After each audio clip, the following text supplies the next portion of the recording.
Student, 12th standard chapter 1 exercise 1.7 second sum complete பண்ணலாம். Determine value of lambda for which the following system of equation x plus y plus 3z equal 0, 4x plus 3y plus lambda z equal 0, 2x plus y plus 2z equal 0 has a unique solution, a non-trivial solution. 3 homogeneous linear equation கொடுத்துறாங்க. இந்த ஈக்குவேஷனை வந்து நான் form பண்ணி unique solution check பண்ண சொல்கிறாங்க, நான் trivial solution check பண்ண சொல்கிறாங்க. ஓகேவா? ஃபஸ்ட்டு லேம்டா வேல்யூவை ஃபைன் பண்ணிவிட்டு ஓகே. சரி, ஃபஸ்ட்டு நான் 3 ஈக்குவேஷனும் ஒரு மேட்ரிக்ஸ் ஃபார்மேட் சொல்லலாம். First equation XYZ coefficient, second equation XYZ coefficient, third equation XYZ coefficient. Equal இந்த 0 இருக்குது தான் இந்த 0 0 0. ஓகே, இப்போ நமக்கு இங்கே சென்டராக இங்கே இருந்துச்சுன்னா நான் ஒரு constant time lambda mu value K value இருந்துச்சுன்னா அந்த லாஸ்ட்டு ரோவில் கொண்டு வந்துடுங்க. ஓகே, அப்போ செகண்ட் ரோவில் லேம்டா இருக்குது. அப்போ R2 R3 நான் இன்டர்சேஞ்ச் பண்ணுறேன். அப்போ R2 R3 யூஸ் பண்ண போகிறீங்க, R2 வந்து R3 யூஸ் பண்ண போகிறீங்க. R1 எந்த சேஞ்ச் இல்லை அப்படியே இருக்குது. அப்போ R2 வந்து என்னலாம் இது வந்து இங்கே யூஸ் பண்ணுங்க. அப்புறம் 2 1 2 0 4 3 லேம்டா வந்து R3 எடுத்து யூஸ் பண்ணுறீங்க. சரிங்க, லாஸ்ட்டு வந்து லேம்டா எப்பவுமே சென்டராக ஃபஸ்ட் இருந்துச்சுன்னா லாஸ்ட்டு கொண்டு வந்துருங்க, ஈஸியாக இருக்கும். ஓகே, அவன் நமக்கு லேம்டாக்கு வேல்யூ சப்ஜெக்ட் பண்ணுவோம்.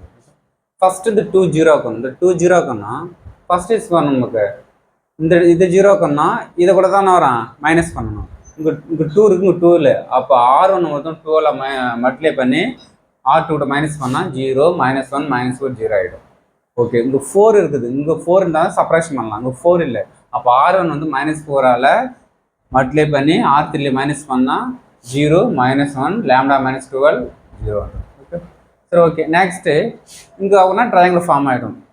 சேம் சிம்பிளாக தானே வரும், மைனஸ் பண்ணோம். அப்போ R3லேருந்து R2 தான் பண்ணணும். இந்த டேர்ம்ஸ் 0 ஆகணும்னா R2 கூட தான் ஆனால் மைனஸ் பண்ணணும். மைனஸ் ப்ளஸ் ஆகிடும், +1 -1 0 ஆகிடும்.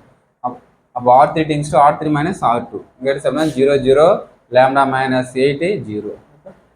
இப்போ ட்ரையாங்கிள் ஃபார்ம் ஆகிடுச்சு நமக்கு. இதான் நமக்கு ட்ரையாங்கிள். ஃபஸ்ட்டு நான் யூஸ் பண்ண லேம்டா வந்து என்ன வரும், 8 இல்லை, நாட் ஈக்குவல் டு 8. அப்போ 8 இல்லைனா வரும் 6 இருக்கலாம், 5 இருக்கலாம், 7 இருக்கலாம். ஆனால் 8 மட்டும் வரக்கூடாது, நாட் ஈக்குவல் டு 9 இருக்கலாம், 10 இருக்கலாம், எனி வேல்யூஸ் இருக்கலாம். சப்ஜெக்ட் பண்ணி வேல்யூ கணும். அப்போ 8 இல்லைனா நான் லேம்டாவுக்கு 9 யூஸ் பண்ணுறேன், நீ 7 கூட யூஸ் பண்ணேன். ஆனால் 8 மட்டும் வரக்கூடாது. அப்போ 8 மட்டும் சப்ஜெக்ட் பண்ணாமல் நான் 9 யூஸ் பண்ணுறேன் லேம்டாக்கலாம். இது அப்படியே இருக்குது. 9 யூஸ் பண்ணால் 9 - 1 நம்பர் ஆஃப் நான் ஜீரோ ஏ என்ன /0 3 நம்பர் ஆஃப் நான் ஜீரோ ஏ ஒரு நம்பர் ஆஃப் நான் ஜீரோ 3. அப்போ அன்னோன்ஸ் நமக்கு 3க்கு 3 ஈக்குவலாக இருந்தால் என்ன சொல்யூஷன் நமக்கு unique solution. The system consistent and has unique solution. அப்போ first sum okay, unique solution.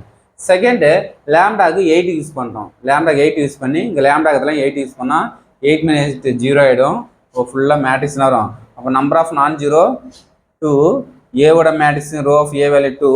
அப்போ அன்னோன்ஸ் 3யோட ரேங்க் கம்மியாக இருந்தால் என்ன வரும், the system consistent has non-trivial solution or infinitely many solution. Non-trivial solution or என்ன வரும், infinitely many solution. எதை வேணால் யூஸ் பண்ணலாம். ஓகேவா? ரேங்க் 3 விட கம்மியாக 2 வந்தாலும் 1 வந்தாலும் infinitely many solution or non-trivial solution. Okay, இதுதான் நமக்கு ஃபைனல் ரிசல்ட். அப்போ 2 கண்டிஷனும் வெரிஃபிகேஷன் பண்ணிட்டோம். Okay, thank you student.